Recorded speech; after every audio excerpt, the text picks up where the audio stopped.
আমি সাউথ আফ্রিকায় 13 বছর ছিলাম।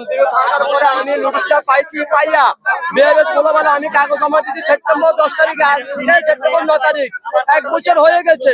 আমার ফ্যামিলি খুব কষ্টে আছে, আমিও কিন্তু খুব কষ্টে আছি, কিন্তু আমি ভালো একটা রাষ্ট্রে যাওয়ার জন্য চলে আসছি সাউথ আফ্রিকা থেকে। আমাদের এটা প্রবাসী হিসেবে আপনি যদি আমাদের প্রবাসী দিকে দেখেন, আমাদেরকে বিআরএস গ্লোবাল থেকে এবং ইটালি এম্বাসি থেকে আমাদের পাসপোর্টের ভিসার সাথে আমাদেরকে উত্তর করে দেওয়া হোক, এটাই চাই আমরা। আমি মালয়েশিয়া থেকে আইসি, আমি 16 বছর রয়েছি মালয়েশিয়া থেকে। বাংলাদেশে আসছি, বিআরএস গুলো পাসপোর্টটা জমা দিছি, আমার রানিং ভিসাটা ক্যান্সেল হয়ে গেছে। আজকে 1 বছর যাবত আমার পাসপোর্টটা বিআরএস গুলো আটকে রাখছে, আমার রানিং ভিসাটা ক্যান্সেল হয়েছে।